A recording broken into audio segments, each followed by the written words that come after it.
Welcome to Genesis Marks the Spot, where we raid the ivory tower of biblical theology without ransacking our faith.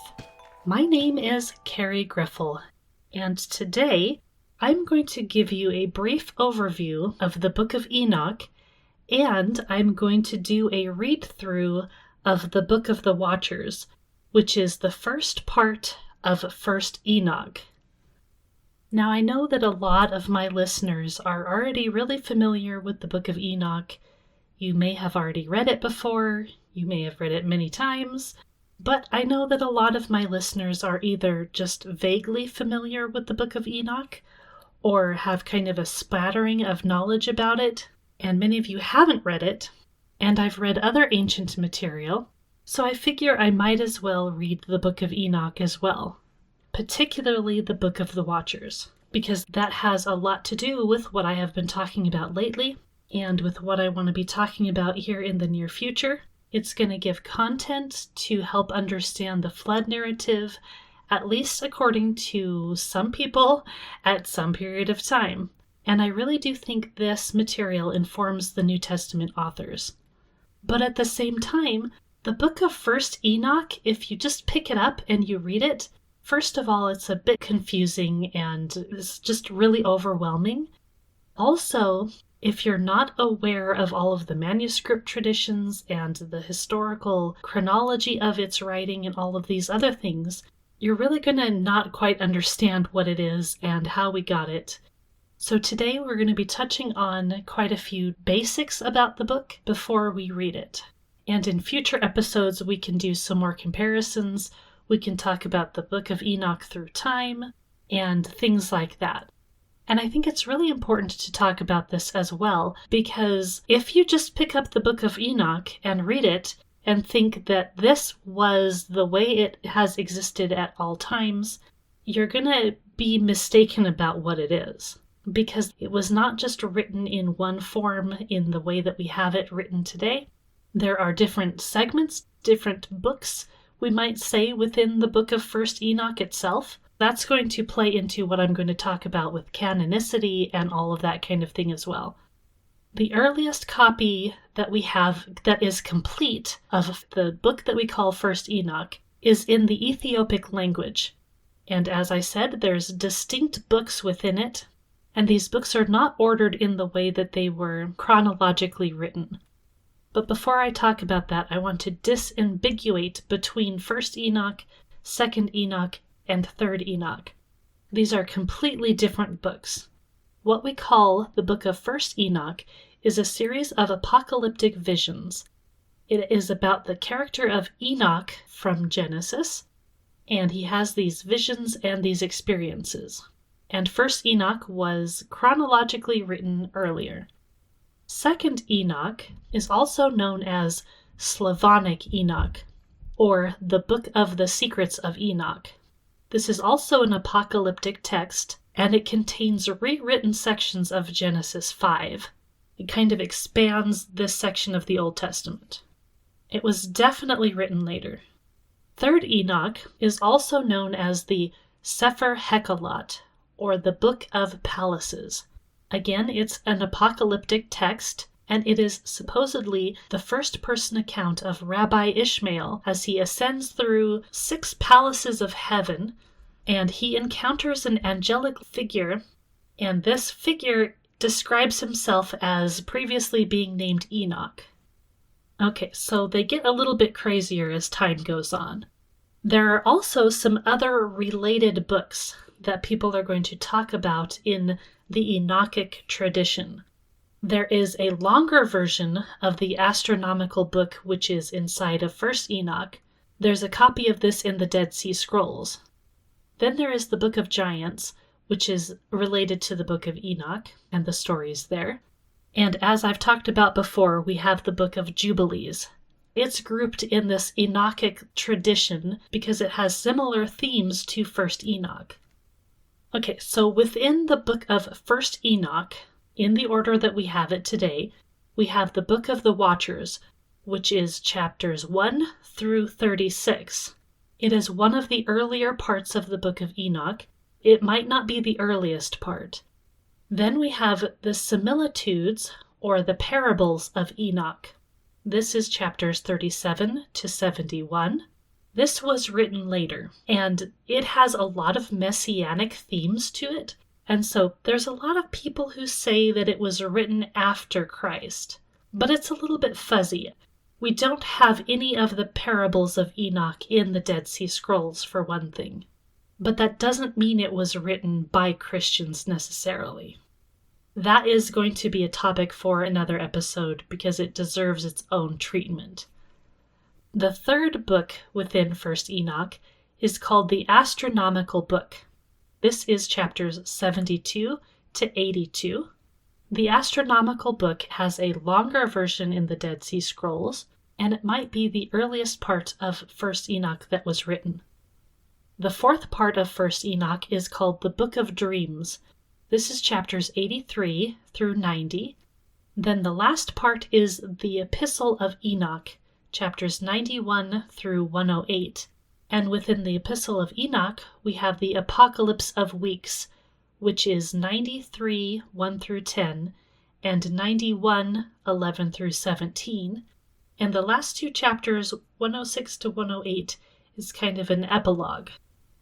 Okay, so that's the basic breakdown of what we have in 1st Enoch. And as I said, we're going to be talking about and reading the Book of the Watchers. I'll be describing some of the things that I'm going to be reading to help make it a little bit easier to listen to, I think. Now, there are different translations of this book. And to be honest, I'm not reading the best translation, but I'm going to choose this one to read because it's in the public domain, which means it's absolutely accessible to anybody to find this copy so that you can read along with me if you want. And the other reason I have chosen this version to read is because it is the version that Dr. Michael Heiser uses in his book, A Companion to the Book of Enoch. He did 2 readers' commentaries. This is volume 1 that contains the Book of the Watchers. There is a second volume that contains the parables of Enoch. So we'll probably get to that later as well. Another reason I'm choosing this version to read is because it is also the version that has recently been published by Blurry Creatures. Timothy Alberino uses the same version that Dr. Heiser uses, probably again because it's in public domain, which means that you can use it in your publication without having any problems with the copyright. Just a brief rundown on my opinion of Alberino's version of the Book of Enoch and his commentary in it is that, well, if you want a book that has bad AI art, talks about the Watchers probably coming down to Mount Hermon in a UFO and flying machines, and coincidentally they had modern-looking technology back in the past that just looks like our technology, and, things like that. If that's kind of your jam, well, there's your option to go with right there. I personally didn't enjoy his commentary because although he's pulling from scholarly resources and talking about the history of transmission of the text and all of this, he really puts a lot of emphasis on this idea of mysterious lost books and things like that. And, to the Western world, the Book of Enoch was kind of lost. That doesn't mean it was really lost, though. Like, lost. And so it's kind of one of those fun narratives that people like to go down and talk about because of the mystery of it. And I actually was asked quite a long time ago to have some comments on Alberino and his information that he puts out. Quite honestly, there's really not that much for me to say, because what he does is pure speculation, really.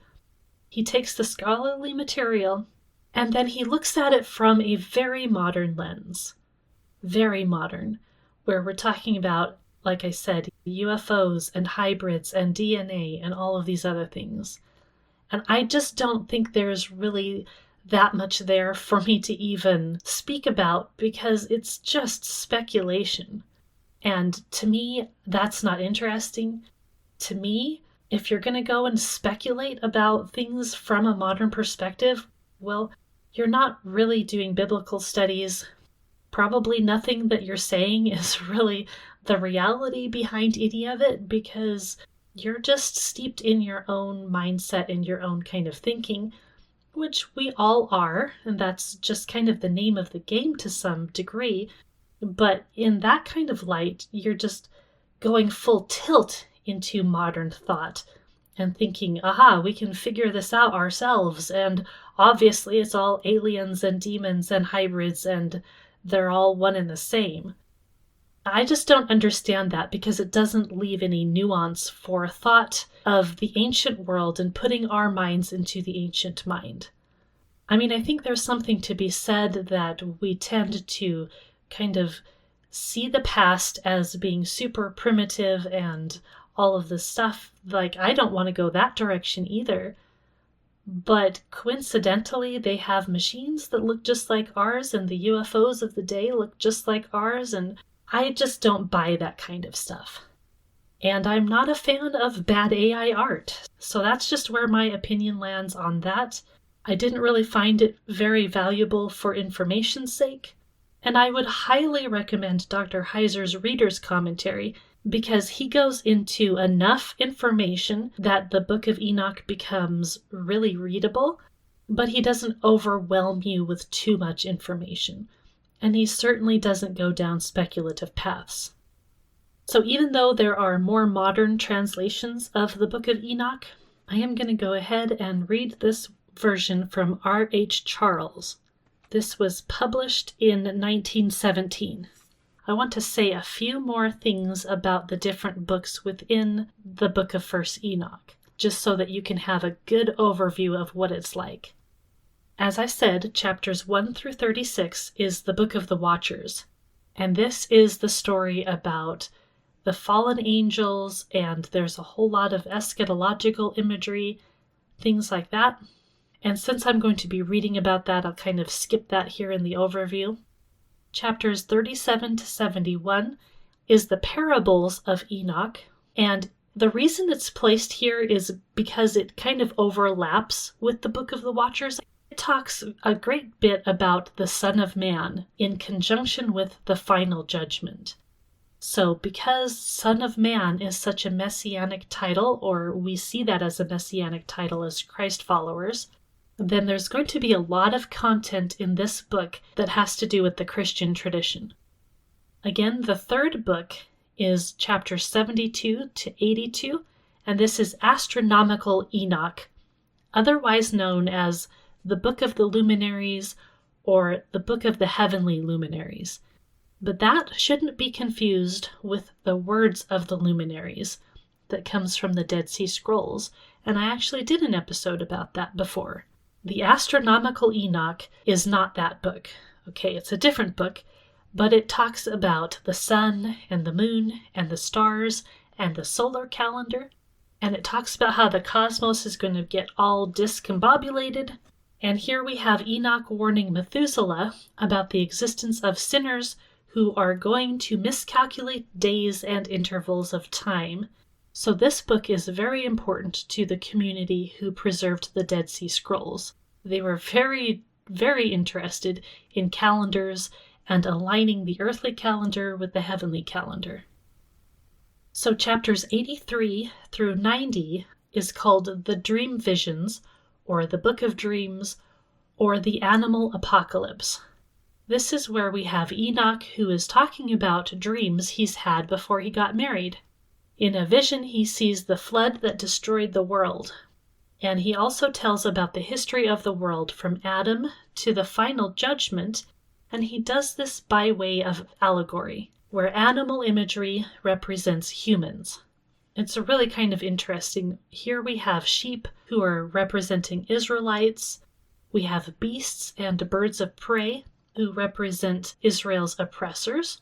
We have a horned sheep that represents the Jewish leader, and a horned bull represents the Messiah. We have a lot of parallel here to the book of Revelation. And then chapters 92 through 105 is the Epistle of Enoch, or Enoch's Testament, and it describes the blessings of the righteous and the terrible things that sinners are going to have to go through. There's a section called the Apocalypse of Weeks, which describes the events of 10 weeks where wickedness will prevail on the earth. And then after these 10 weeks, then righteousness will prevail forever. So again, a lot of themes that are going to be concurrent with the book of Revelation. Chapters 106 to 108 is an epilogue, sometimes known as the Book of Noah. Since the flood was a form of judgment, then Noah's birth is going to be viewed here as a promise of salvation for the righteous who will make it through the final judgment. So lots of promises and blessings for the righteous and punishment for the sinners here in this part. Okay, so as far as manuscripts that we have the Book of the Watchers and the astronomical part of 1st Enoch in the Dead Sea Scrolls. We don't have all of the other parts, though. With the imagery of the different books and things, it still seems like the book of 1st Enoch, all of the pieces that we have of it, was still written by the 1st century or by the middle of the 1st century. I guess we need to address the question of whether it's canonical or not.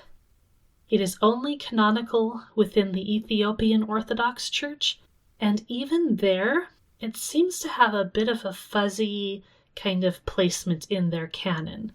They might not be viewing canonicity in the same way that, like, a Protestant would be viewing canonicity. So there's a little bit of fuzziness there. It's not a canonical book, but because it is written so early, it is really important for understanding the thinking of the time. It's got a lot of messianic themes, a lot of eschatological themes, and so those being very important to the church and Christians in general, and us wanting to know how the 1st century Jew would be thinking, this book is very crucial to all of that. Okay, so the Book of the Watchers, which is the first 36 chapters of 1st Enoch, we're going to break it up into different sections. The first 5 chapters form a single unit. Then we have chapters 6 through 11, and this is the narrative of the fallen angels. After that, we have chapters 12 through 16, and this basically is a commentary on chapters 6 through 11. And then we have chapters 17 through 36. And these are the chapters about Enoch's heavenly journeys. I want you to note the apocalyptic language. We're being given visions that are being interpreted by angels. There is a lot about the destiny of the righteous and the wicked. The importance here is on judgment. So this isn't really trying to give us a historical past per se, but it's trying to give us a reason and an explanation for judgment. We're going to see a lot about tribulation. We're going to have the elect and the righteous who will be living in the day of tribulation, and the wicked and the godless will be removed. We're going to see language like holy ones and watchers, and a lot of star language, okay? Okay, so again, this is 1st Enoch, the Book of the Watchers, translated by R.H. Charles. Chapter 1, quote, "The words of the blessing of Enoch, wherewith he blessed the elect and righteous, who will be living in the day of tribulation, when all the wicked and godless are to be removed. And he took up his parable and said, Enoch, a righteous man, whose eyes were opened by God, saw the vision of the Holy One of the heavens, which the angels showed me. And from them I heard everything, and from them I understood as I saw, but not for this generation, but for a remote one, which is for to come. Concerning the elect I said, and took up my parable concerning them. The Holy Great One will come forth from his dwelling, and the eternal God will tread upon the earth, even on Mount Sinai, and appear from his camp, and appear in the strength of his might from the heaven of heavens. And all shall be smitten with fear, and the watchers shall quake, and great fear and trembling shall seize them until the ends of the earth. And the high mountains shall be shaken, and the high hills shall be made low, and shall melt like wax before the flame. And the earth shall be wholly rent in sunder, and all that is upon the earth shall perish, and there shall be a judgment upon all men. But with the righteous he will make peace, and will protect the elect, and mercy shall be upon them. And they shall all belong to God. And they shall be prospered, and they shall all be blessed. And he will help them all, and light shall appear unto them, and he will make peace with them. And behold, he cometh with 10,000s of his holy ones, to execute judgment upon all, and to destroy all the ungodly, and to convict all flesh of all the works of their ungodliness which they have ungodly committed, and of all the hard things which ungodly sinners have spoken against him. End quote. Okay, that was chapter 1. In chapter 2, we're going to be getting into the luminaries in the heavens. We're going to talk about orbits and seasons and things like that. Chapter 2, quote, "Observe ye everything that takes place in the heaven, how they do not change their orbits, and the luminaries which are in the heaven, how they all rise and set in order each in its season, and transgress not against their appointed order. Behold ye earth, and give heed to the things which take place upon it from first to last, how steadfast they are, how none of these things upon earth change, but all the works of God appear to you. Behold the summer and the winter, how the whole earth is filled with water, and clouds and dew and rain lie upon it." End quote. Now we might ask if he's talking about heavenly beings or the actual things that you see, like the stars and the lights. And it's probably honestly a both and. Alright, I'm going to read chapter 3 and then chapter 4, because both of these chapters are about seasons and the cycles of nature, and there's going to be a few interesting details which are going to maybe make you scratch your head, and sometimes we don't know what they are. But I will say also that at Qumran, when we're talking about the Dead Sea Scrolls and all of that, they were really focused on calendar differences. They knew about a 364-day solar year, but they thought that the calendar at creation was a perfect 360 days. They also thought that there was problems with calendars not being in sync. They didn't approve of the worship at the temple in Jerusalem because they thought they had the wrong calendar. Alright, chapter 3. Quote, "Observe and see how in the winter all the trees seem as though they have withered and shed all their leaves, except 14 trees, which do not lose their foliage, but retain the old foliage from 2 to 3 years till the new comes." End quote. Chapter 4. Quote, "And again, observe ye the days of summer, how the sun is above the earth over against it, as you seek shade and shelter by the reason of the heat of the sun, and the earth also burns with glowing heat, and so you cannot tread on the earth or on any rock by reason of its heat." End quote. So chapter 5 is a little bit longer. We're going to hear about order and how the heavens are in order. But hey, you guys down here, you're out of order. And there's a lot of talk about sinners and righteous people and judgment and all of that kind of thing. Chapter 5. Quote, "Observe ye how the trees cover themselves with green leaves, and to bear fruit. Wherefore give ye heed, and know with regard to all his works, and recognize how he that liveth forever hath made them so. And all his works go on thus from year to year forever, and all the tasks which they accomplish for him, and their tasks change not, but according as God had ordained it, so it is done. And behold, how the sea and the rivers in like manner accomplish and change not their tasks from his commandments.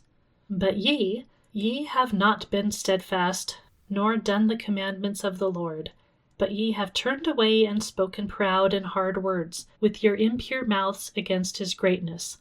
O ye hard-hearted, ye shall find no peace. Therefore shall ye execrate your days, and the years of your life shall perish, and the years of your destruction shall be multiplied in eternal execration. And ye shall find no mercy. In those days ye shall make your names an eternal execration unto all the righteous. And by you shall all who curse, curse, and all the sinners and godless shall imprecate by you. And for you, the godless, there shall be a curse. And all shall rejoice, and there shall be forgiveness of sins, and every mercy and peace and forbearance. There shall be salvation unto them, a goodly light. And for all of you sinners there shall be no salvation. But on you all shall abide a curse. But for the elect there shall be light and joy and peace, and they shall inherit the earth. And then there shall be bestowed upon the elect wisdom, and they shall all live and never again sin, either through ungodliness or through pride. But they who are wise shall be humble, and they shall not again transgress, nor shall they sin all the days of their life, nor shall they die of the divine anger or wrath.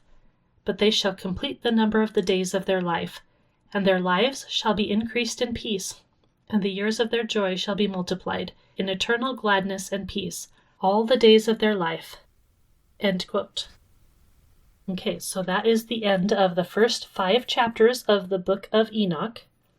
Now we're going to get into chapters 6 through 11.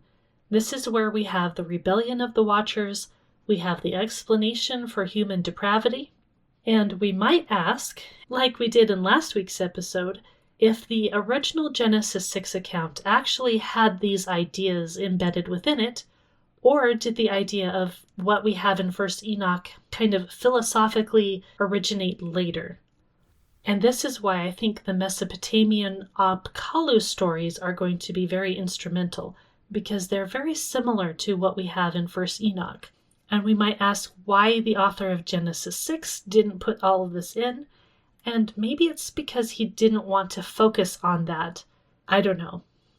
Some people wonder if there's actually 2 traditions or texts put here, because there's 2 leaders. We have Shemiazaz, who is the leader of the 200 Watchers who take women to sire giants, and there we have the story of the flood.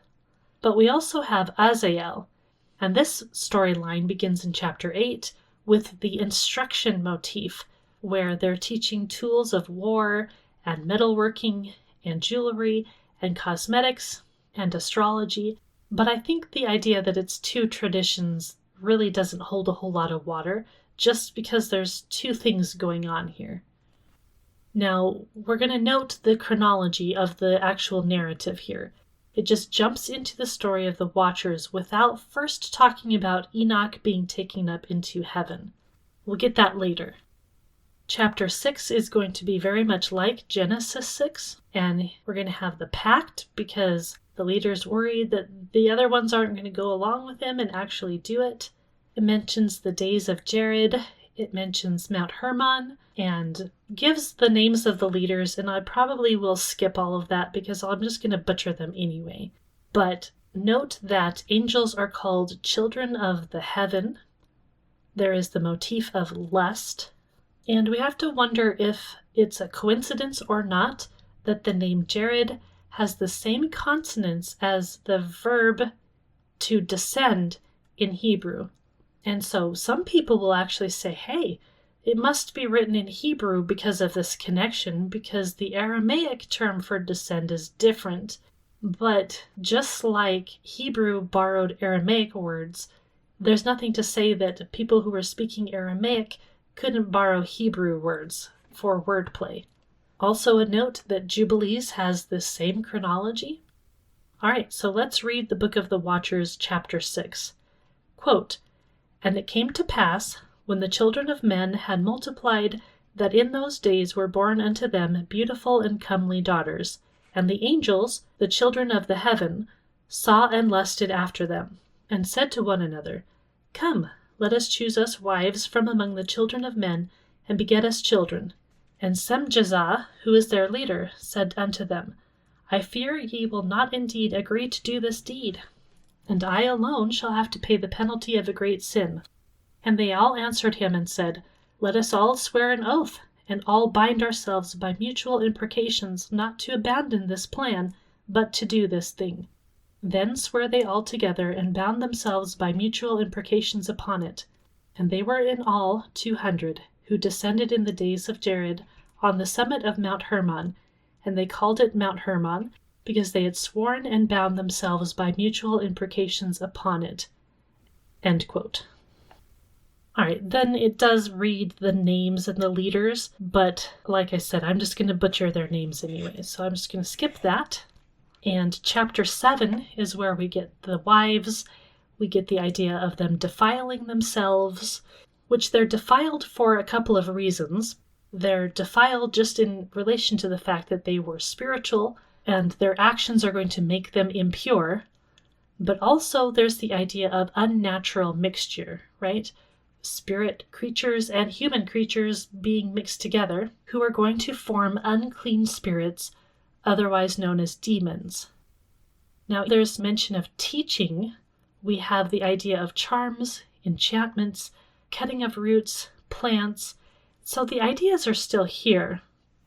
It's going to talk about the height of the giants, which is 300 ells tall, or 3,000 cubits, or 300 cubits. It all depends on the version we're reading. They're really tall, okay? They consumed all of the acquisitions of men, and then they began eating men. They sin against birds and beasts and reptiles and fish. There's different ways that that's been seen. There's cannibalism, there's blood drinking. It's all just wild and crazy. But note that the giants are described as wild beasts and not demigods. All right, chapter 7. Quote, "And all the others together with them took unto themselves wives, and each chose for himself one, and they began to go in unto them, and to defile themselves with them. And they taught them charms, and enchantments, and the cutting of roots, and made them acquainted with plants. And they became pregnant, and they bare great giants, whose height was 3,000 ells, who consumed all the acquisitions of men, and when men could no longer sustain them, the giants turned against them, and devoured mankind. And they began to sin against birds, and beasts, and reptiles, and fish, and to devour one another's flesh, and drink the blood. Then the earth laid accusation against the lawless ones." End quote. Okay, so, like I said, people do suggest that these are two different stories that are smashed together, but there is the idea of teaching in there, although it's not as specific as what we'll see in chapter 8, where we have Azazel who teaches swords and knives and shields and breastplates and medals and bracelets and ornaments and cosmetics and all of that. But it's connected to fornication, and we can't quite tell if it's the fault of the women or the fault of the angels. Kind of depends on the variant, but both of those stories seem to be at play at different times, and we can't really tell if the earliest version was blaming the angels entirely or blaming the women. All right, let's read chapter 8. It says, quote, "And Azazel taught men to make swords and knives and shields and breastplates, and made known to them the metals of the earth, and the art of working them, and bracelets and ornaments, and the use of antimony, and the beautifying of the eyelids, and all kinds of costly stones, and all coloring tinctures. And there arose much godlessness, and they committed fornication, and they were led astray, and became corrupt in all their ways. Shemjazah taught enchantments and root cuttings, Amaras the resolving of enchantments, Barachiel taught astrology, Kokabel the constellations, Ezekiel the knowledge of the clouds, Araquiel the signs of the earth, Shamsiel the signs of the sun, and Sariel the course of the moon.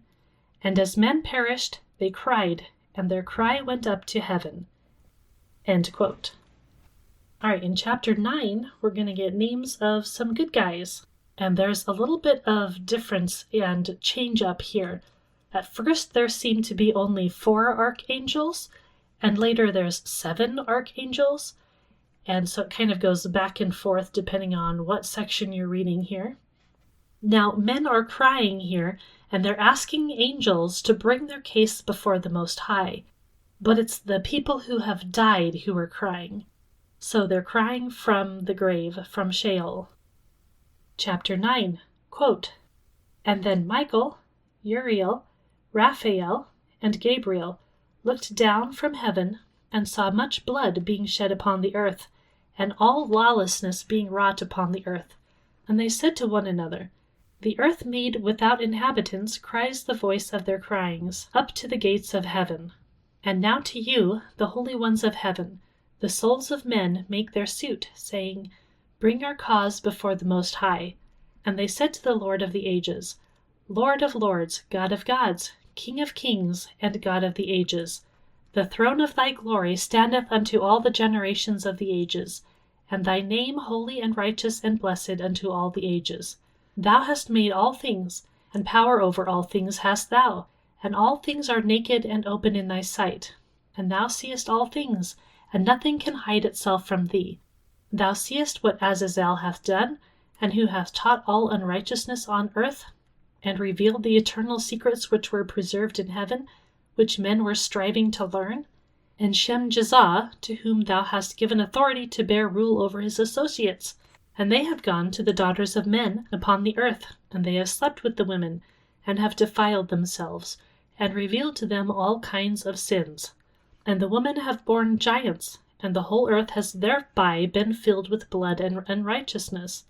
And now behold, the souls of those who have died are crying and making their suit to the gates of heaven, and their lamentations have ascended, and cannot cease because of the lawless deeds which are wrought upon the earth. And thou knowest all things before they come to pass, and thou seest these things, and thou dost suffer them, and thou dost not say to us what we are to do to them in regard to these. End quote. Okay, so we have the angels who see what's going on. They hear the cries of the humans, and they're like, well, God, you know all of this. You see it. What are we supposed to do here? So in chapter 10, we're going to see God, who is going to send Uriel to the son of Lamech to tell him all of this stuff. We're also going to see Raphael, who binds Azazel and casts him into the darkness, into an opening in the desert, and he places rocks and stones on him. We're going to talk about the healing of the earth, that all children of men may not perish because of the teachings, but that the whole earth has been corrupted. We see Gabriel, who is going to destroy the children of fornication, the children of the Watchers. He's going to send them against one another to destroy themselves in battle. We have Michael, who is going to bind Shemjazah and his associates, and we have the cleansing of the earth and all of this. So this is kind of the flood narrative, basically. Chapter 10 is quite long.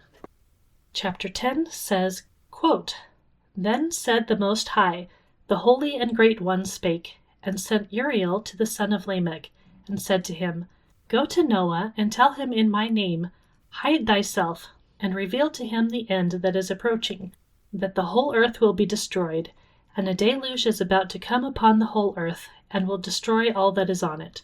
And now instruct him that he may escape, and his seed may be preserved for all the generations of the world.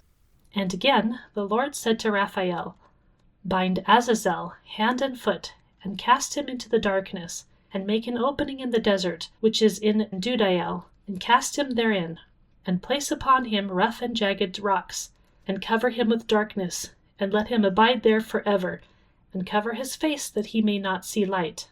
And on the day of the great judgment he shall be cast into the fire. And heal the earth, which the angels have corrupted, and proclaim the healing of the earth, that they may heal the plague, and that all the children of men may not perish through all the secret things that the Watchers have disclosed and have taught their sons. And the whole earth has been corrupted through the works that were taught by Azazel. To him ascribe all sin. And to Gabriel, said the Lord, Proceed against the bastards and the reprobates, and against the children of fornication, and destroy the children of fornication and the children of the Watchers from amongst men, and cause them to go forth. Send them one against the other, that they may destroy each other in battle. For length of days shall they not have. And no request that they, their fathers, make of thee, shall be granted unto their fathers on their behalf. For they hope to live an eternal life, and that each one of them will live 500 years. And the Lord said unto Michael, Go bind Shemjazah and his associates who have united themselves with women, so as to have defiled themselves with them in all their uncleanness. And when their sons have slain one another, and they have seen the destruction of their beloved ones, Bind them fast for 70 generations in the valleys of the earth, till the day of their judgment and of all their consummation, till the judgment that is forever and ever is consummated. In those days they shall be led off to the abyss of fire, and to the torment and the prison in which they shall be confined forever. And whosoever shall be condemned and destroyed will from thenceforth be bound together with them to the end of all generations, and destroy all the spirits of the reprobate and the children of the watchers, because they have wronged mankind. Destroy all wrong from the face of the earth, and let every evil work come to an end, and let the plant of righteousness and truth appear. And it shall prove a blessing. The works of righteousness and truth shall be planted in truth and joy for evermore. And then shall all the righteous escape. They shall live till they beget thousands of children, and all the days of their youth and their old age shall they complete in peace. And then shall the whole earth be tilled in righteousness, and shall all be planted with trees, and be full of blessing. And all desirable trees shall be planted on it, and they shall plant vines on it, and the vine which they plant thereon shall yield wine in abundance. And as for all the seed which is sown thereon, each measure of it shall bear 1,000, and each measure of olives shall yield 10 presses of oil. And cleanse thou the earth from all oppression, and from all unrighteousness, and from all sin, and from all ungodlessness. And all the uncleanness that is wrought upon the earth, destroy from off the earth, and the children of men shall become righteous. And all nations shall offer adoration, and shall praise me, and all shall worship me. And the earth shall be cleansed from all defilement, and from all sin, and from all punishment, and from all torment. And I will never again send them upon it from generation to generation and forever. End quote. All right, so chapter 11 is very short. It says, quote, "And in those days I will open the store chambers of blessing, which are in the heaven, so as to send them down upon the earth over the work and labor of the children of men. And truth and peace shall be associated together throughout all the days of the world, and throughout all the generations of men." End quote. So that is the end of that section of Enoch, chapters 6 through 11. Now chapters 12 through 16 are going to serve as a commentary on what we just read. Chapter 12, he's going to go warn the watchers of their destruction. Chapter 13, the watchers are going to plead for his intercession with God. Chapter 14, we're going to have the vision and God's response and how they're going to be judged.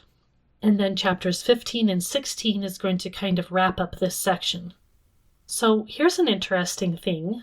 We kind of assume that Enoch was taken up into heaven and he didn't die, right? Well, according to Jubilees 4, verses 21 through 23, after he was 65, Enoch spent 6 Jubilees, which is a total of 294 years, with the angels, and then he was going to return to earth before being taken to paradise. We see that in Jubilees 5:23. But in 2 Enoch 1:1, it says that it was actually in his last year of life that he did this.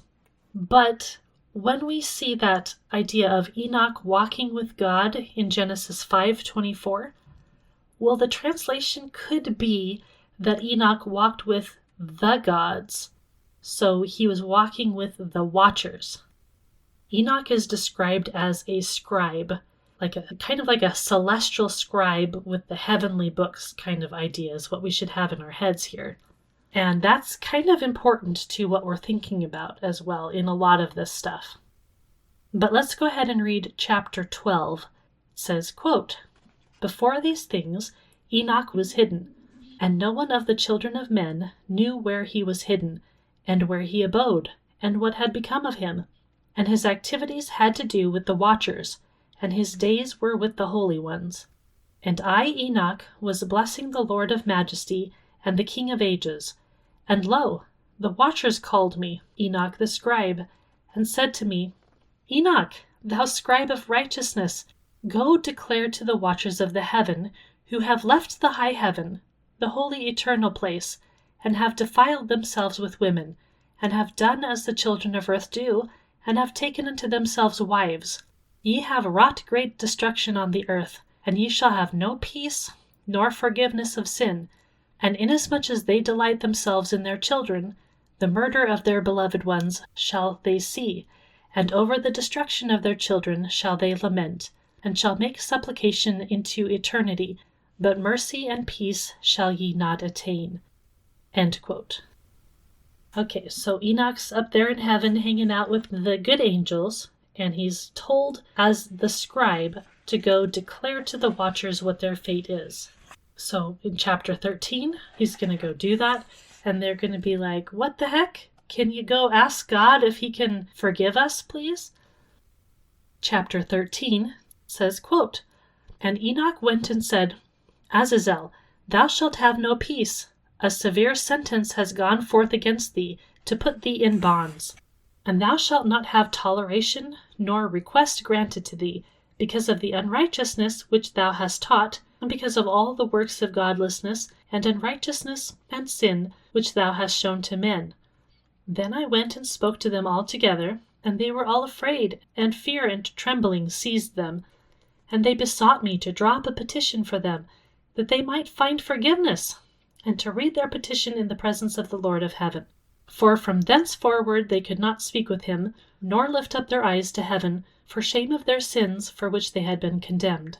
Then I wrote out their petition, and the prayer in regard to their spirits and their deeds individually, and in regard to their requests that they should have forgiveness and length.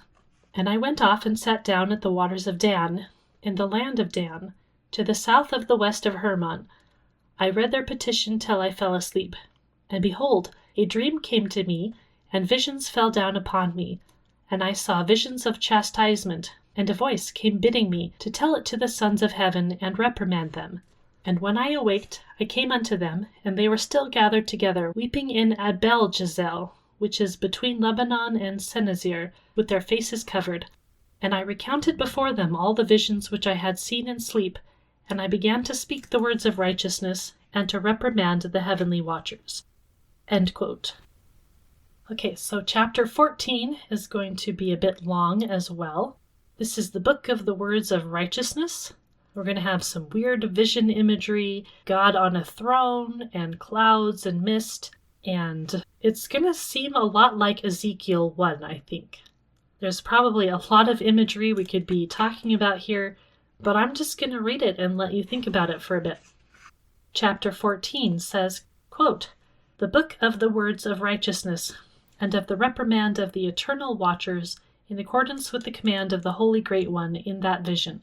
I saw in my sleep what I will now say with the tongue of flesh, and with the breath of my mouth, which the Great One has given to men to converse therewith and understand with the heart. As he hath created and given to man the power of understanding the word of wisdom, so hath he created me also, and given me the power of reprimanding the watchers, the children of heaven. I wrote out your petition, and in my vision it appeared thus, that your petition will not be granted unto you throughout all the days of eternity, and that judgment has been finally passed upon you. Yea, your petition will not be granted unto you, and from henceforth you shall not ascend into heaven into all eternity. And in bonds of the earth the decree has gone forth to bind you for all the days of the world, and that previously you shall have seen the destruction of your beloved sons, and you shall have no pleasure in them, but they shall fall before you by the sword, and your petition on their behalf shall not be granted, nor yet on your own, even though you weep and pray and speak all the words contained in the writing which I have written. And the vision was shown to me thus. Behold, in the vision clouds invited me, and a mist summoned me, and in the course of stars and the lightnings sped and hastened me, and the winds in the vision caused me to fly and lifted me upward, and bore me into heaven. And I went in till I drew nigh to a wall which is built of crystals, and surrounded by tongues of fire. And it began to affright me, and I went into the tongues of fire, and drew nigh to a large house which was built of crystals. And the walls of the house were like a tessellated floor made of crystals, and its groundwork was of crystal. Its ceiling was like the path of the stars and the lightnings, and between them were fiery cherubim, and their heaven was clear as water. A flaming fire surrounded the walls, and its portals blazed with fire. And I entered into that house, and it was hot as fire and cold as ice. There were no delights of life therein. Fear covered me, and trembling gat hold upon me. And as I quaked and trembled, I fell upon my face.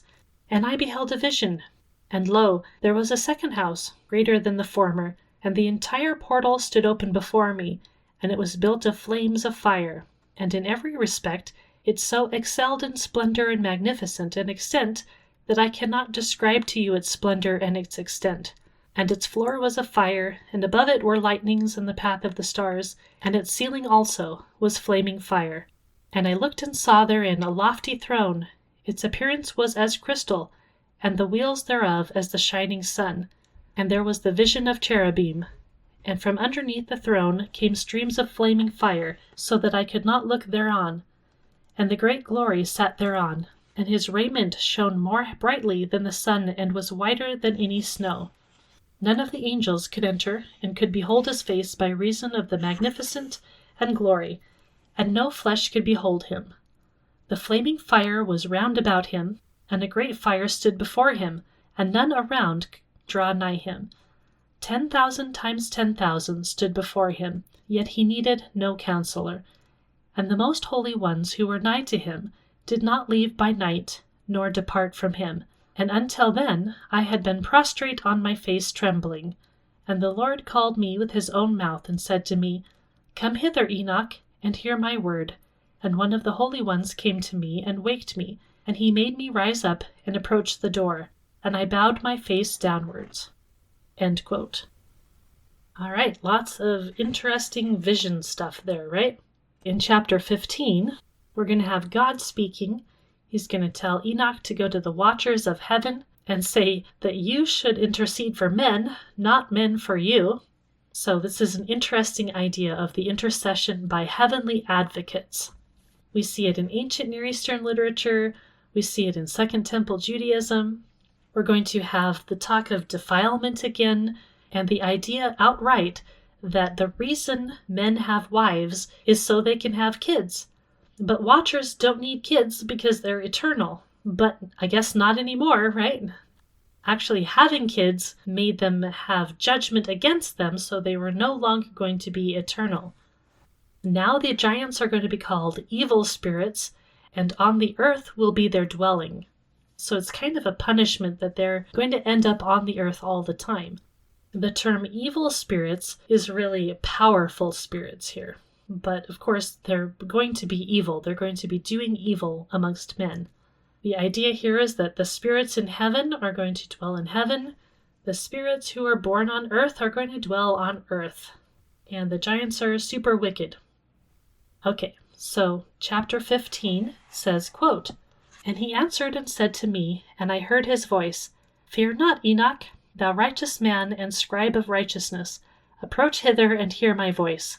And go say to the watchers of heaven, who have sent thee to intercede for them, You should intercede for men, and not men for you. Wherefore have ye left the high, holy, and eternal heaven, and lain with women, and defiled yourselves with the daughters of men, and taken to yourselves wives, and done like the children of the earth, and begotten giants as your sons. And though ye were holy, spiritual, living the eternal life, you have defiled yourselves with the blood of women, and have begotten children with the blood of flesh. And, as the children of men have lusted after flesh and blood, as those also do who die and perish. Therefore have I given them wives, so that they might impregnate them, and beget children by them, and thus nothing might be wanting to them on earth. But you were formerly spiritual, living the eternal life, and immortal for all generations of the world. And therefore I have not appointed wives for you, but as for the spiritual ones of the heaven, in heaven is their dwelling. And now the giants who are produced from the spirits and flesh shall be called evil spirits upon the earth, and on the earth shall be their dwelling. Evil spirits have proceeded from their bodies, because they are born from men, and from the holy watchers is their beginning and primal origin. They shall be evil spirits on earth, and evil spirits shall they be called. As for the spirits of heaven, in heaven shall be their dwelling. But as for the spirits of the earth, which were born upon the earth, on the earth shall be their dwelling. And the spirits of giants afflict, oppress, destroy, attack, do battle, and work destruction on the earth, and cause trouble. They take no food, but nevertheless hunger and thirst, and cause offenses. And these spirits shall rise up against the children of men, and against the women, because they have proceeded from them." End quote. Okay, so the last chapter of this section is chapter 16. The spirits are going to destroy until the day of judgment, with the consummation of the age. We're going to see the terms demons, unclean spirits, bastard spirits. They were judged and they were killed, but they're going to keep on destroying even after that.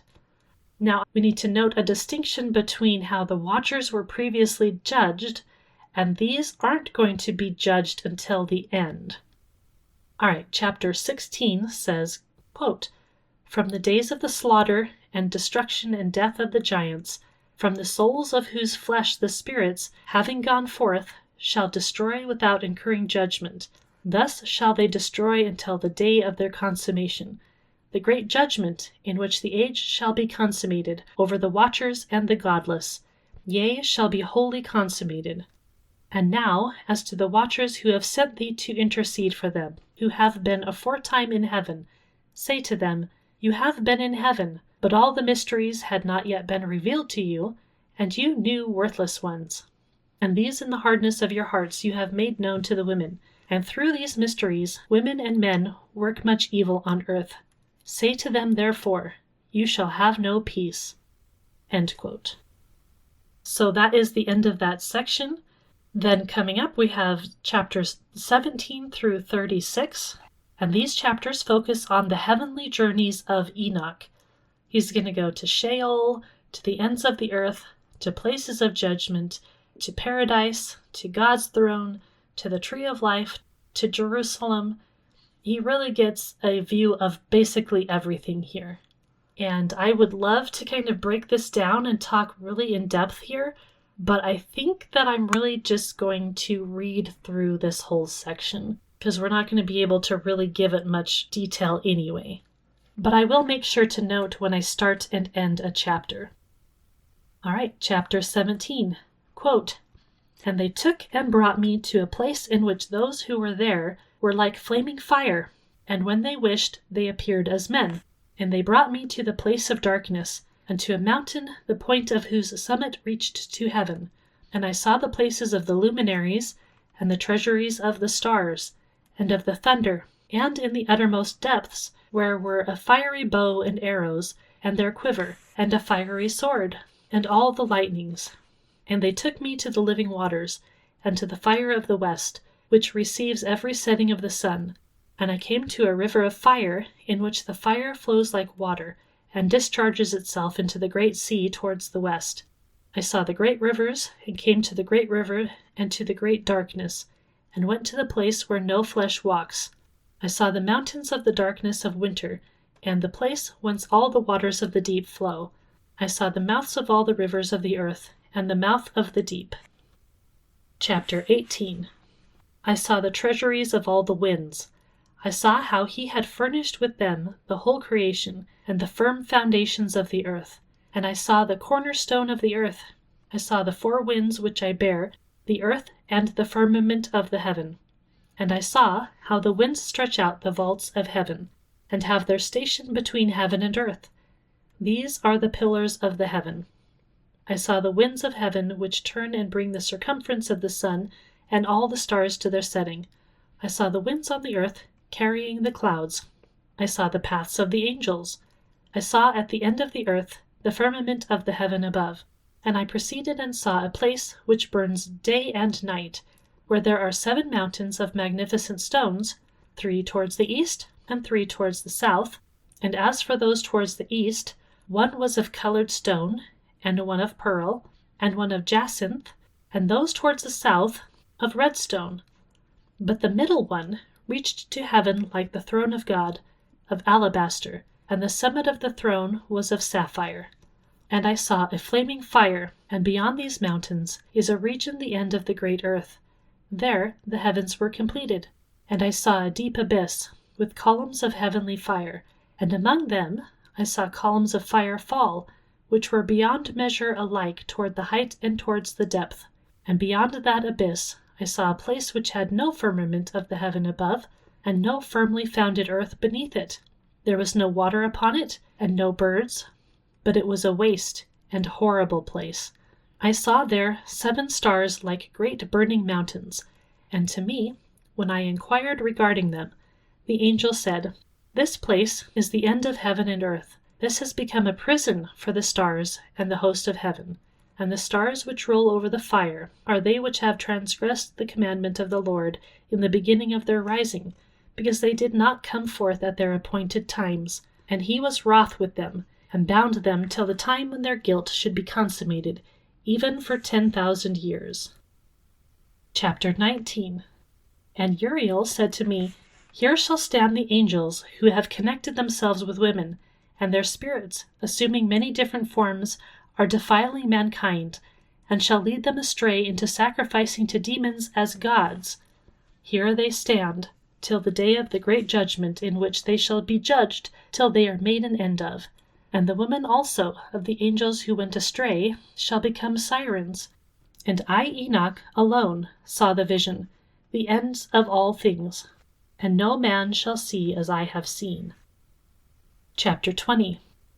And these are the names of the holy angels who watch: Uriel, one of the holy angels, who is over the world and over Tartarus; Raphael, one of the holy angels, who is over the spirits of men; Raguel, one of the holy angels, who takes vengeance on the world of the luminaries; Michael, one of the holy angels, to wit, he that is set over the best part of mankind, and over chaos; Sarachael, one of the holy angels, who is set over the spirits, who sin in the spirit; Gabriel, one of the holy angels, who is over paradise, and the serpents and the cherubim; Remiel, one of the holy angels, whom God set over those who rise. Chapter 21. And I proceeded to where things were chaotic, and I saw there something horrible. I saw neither a heaven above, nor a firmly founded earth, but a place chaotic and horrible, and there I saw 7 stars of the heaven bound together in it, like great mountains and burning with fire. Then I said, "For what sin are they bound, and on what account have they been cast in hither?" Then said Uriel, one of the holy angels, who was with me, and was chief over them, and said, "Enoch, why dost thou ask, and why art thou eager for the truth? These are of the number of the stars of heaven, which have transgressed the commandment of the Lord, and are bound here till 10,000 years, the time entailed by their sins, are consummated." And from thence I went to another place, which was still more horrible than the former, and I saw a horrible thing, a great fire there which burnt and blazed, and the place was cleft as far as the abyss, being full of great descending columns of fire. Neither its extent or magnitude could I see, nor could I conjecture. Then I said, "How fearful is the place, and how terrible to look upon!" Then Uriel answered me, one of the holy angels who is with me, and said unto me, "Enoch, why hast thou such fear and affright?" And I answered, "Because of this fearful place, and because of the spectacle of the pain." And he said unto me, "This place is the prison of the angels, and here they will be imprisoned forever." Chapter 22. Okay, so here I have to say for a moment that in a couple of these chapters, and for some of the verses, he will provide the Greek and the Ethiopic text, and I'm just going to choose one. I'll probably just choose the Greek text. Otherwise, it's going to be too confusing. So chapter 22, quote, "And thence I went to another place, and he showed me in the west another great and high mountain, and of hard rock, and there were 4 hollow places in it, deep and very smooth. 3 of them were dark, and 1 bright, and there was a fountain of water in its midst. And I said, How smooth are these hollow places, and deep and dark to view." Then Raphael answered, one of the holy angels who was with me, and said unto me, "Those hollow places have been created for this very purpose, that the spirits of the souls of the dead should assemble therein. Yea, that all the souls of the children of men should assemble here. And these places have been made to receive them till the day of their judgment, and till their appointed period, till the great judgment comes upon them. I saw the spirit of a dead man making suit, and his voice went forth to heaven and made suit. And I asked Raphael, the angel who was with me, and said unto him, This spirit which maketh suit, Whose is it? Whose voice goeth forth and maketh suit to heaven? And he answered me, saying, This is the spirit which went forth from Abel, whom his brother Cain slew. And he makes his suit against him, till his seed is destroyed from the face of the earth, and his seed is annihilated from amongst the seed of men. Then I asked regarding all the hollow places, Why is one separated from the other? And he answered me, saying, These three have been made, that the spirits of the dead might be separated. And this division has been made for the spirits of the righteous, in which there is the bright spring of water. And this has been made for sinners when they die, and are buried in the earth, and judgment has not been executed upon them in their lifetime. Here their spirits shall be set apart in this great pain, till the great day of judgment, scourgings and torments of the accursed forever, so that there may be retribution for their spirits. There he shall bind them forever. And this division has been made for the spirits of those who make their suit, who make disclosures concerning their destruction, when they were slain in the days of the sinners. And this has been made for the spirits of men who shall not be righteous but sinners, who are godless, and of the lawless they shall be companions. But their spirits shall not be punished in the day of judgment, nor shall they be raised from thence. Then I blessed the Lord of glory, and said, Blessed art thou, Lord of righteousness, who ruleth over the world. Chapter 23. From thence I went to another place, to the west of the ends of the earth, and I saw a burning fire which ran without resting, and paused not from its course day or night, but ran regularly. And I asked, saying, What is this which rests not?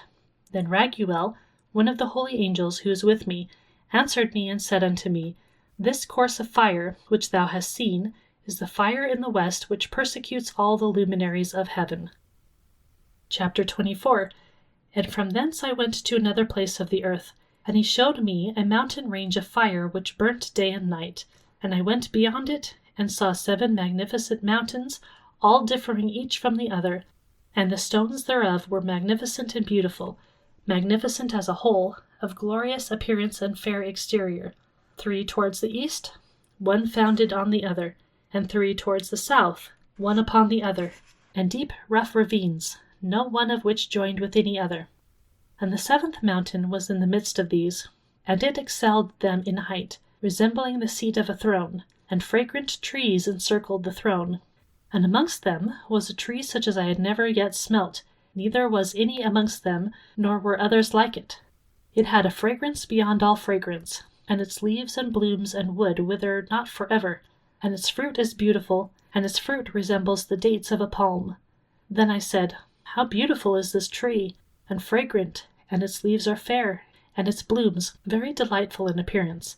Then answered Michael, one of the holy and honored angels who is with me, and was their leader. Chapter 25.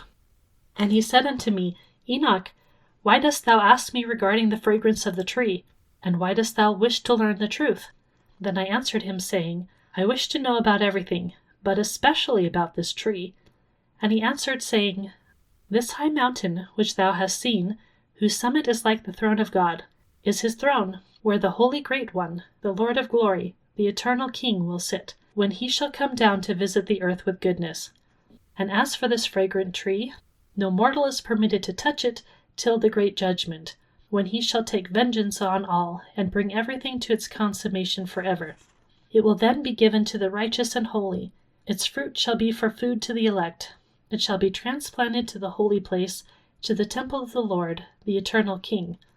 Then shall they rejoice with joy and be glad, and unto the holy place shall they enter. And its fragrance shall be in their bones, and they shall live a long life on earth, such as thy fathers lived. And in their days shall no sorrow or plague, or torment or calamity touch them. Then blessed I the Lord of glory, the eternal King, who has prepared such things for the righteous, and hath created them, and promised to give to them. Chapter 26. And I went from thence to the middle of the earth, and I saw a blessed place in which there were trees, with the branches abiding and blooming of a dismembered tree.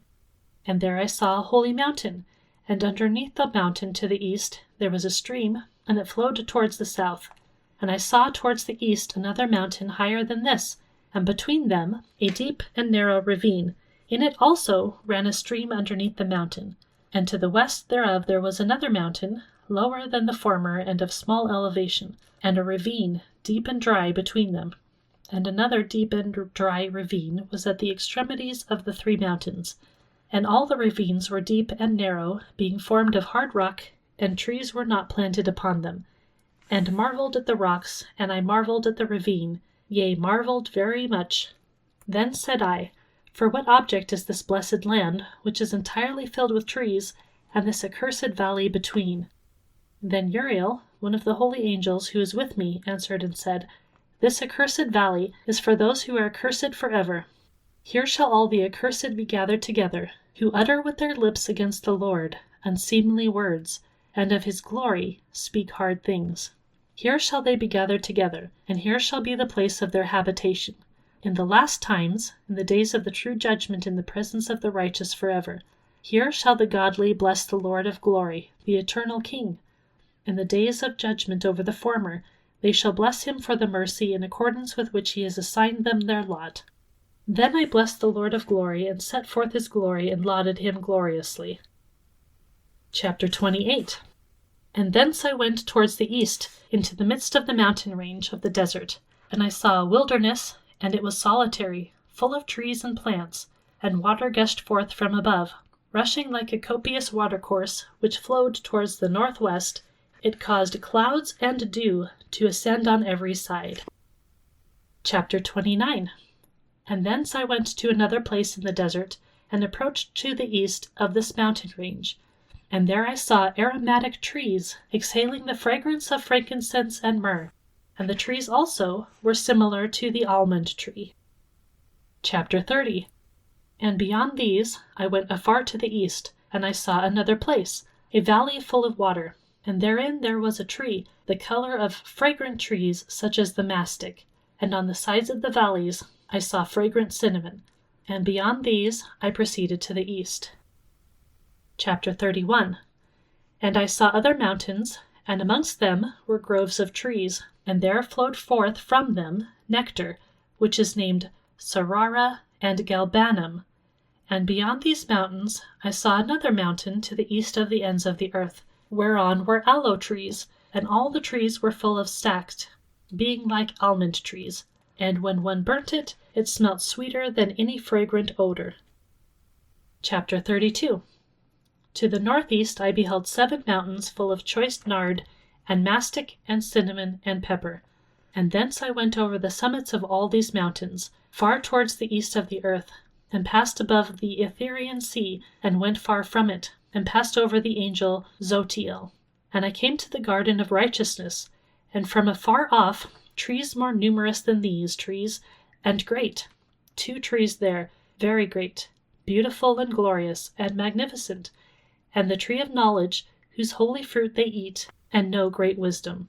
That tree is in height like the fir, and its leaves are like those of the carob tree, and its fruit is like the clusters of the vine, very beautiful, and the fragrance of the tree permeates afar. Then I said, How beautiful is the tree, and how attractive is its look! Then Raphael, the holy angel who was with me, answered me and said, This is the tree of wisdom, of which thy father old in years, and thy aged mother, who are before thee, have eaten. And they learnt wisdom, and their eyes were opened, and they knew that they were naked, and they were driven out of the garden. Chapter 33. And from thence I went to the ends of the earth, and saw there great beasts, and each differed from the other. And I saw birds also differing in appearance and beauty and voice, the one differing from the other. And to the east of those beasts I saw the ends of the earth, whereupon heaven rests, and the portals of the heaven open. And I saw how the stars of heaven come forth, and I counted the portals out of which they proceed, and wrote down all their outlets, of each individual star by itself, according to their number and their names, their courses and their positions, and their times and their months, as Uriel the holy angel who is with me showed me. He showed all things to me, and wrote them down for me. Also their names he wrote for me, and their laws, and their companies. Chapter 34. And from thence I went towards the north to the ends of the earth, and there I saw a great and glorious device at the ends of the whole earth. And here I saw 3 portals of heaven open in the heaven. Through each of them proceeded north winds. When they blow, there is cold, hail, frost, snow, dew, and rain. And out of one portal they blow for good. But when they blow through the other 2 portals, It is with violence and affliction on the earth, and they blow with violence. Chapter 35. And from thence I went towards the west to the ends of the earth, and saw there 3 portals of the heaven opened such as I had seen in the east, the same number of portals and the same number of outlets. Chapter 36. And from thence I went to the south to the ends of the earth, and saw there 3 open portals of the heaven, and thence there come dew, rain, and wind. And from thence I went to the east, to the ends of heaven, and saw here 3 eastern portals of heaven open, and small portals above them. Through each of these small portals pass the stars of heaven, and run their course to the west on the path which is shown to them. And as often as I saw, I blessed always the Lord of glory, and I continued to bless the Lord of glory, who has wrought great and glorious wonders, to show the greatness of his work to the angels, and to spirits, and to men, that they might praise his work and all his creation, that they might see the work of his might, and praise the great work of his hands, and bless him forever. End quote. All right, we got through it. We got through the Book of the Watchers. And again, if you want more commentary on this, I really do highly suggest Dr. Heiser's Reader's Commentary. They're not super long, they're not super involved, but it's going to kind of give you a little bit better of an idea of what's going on.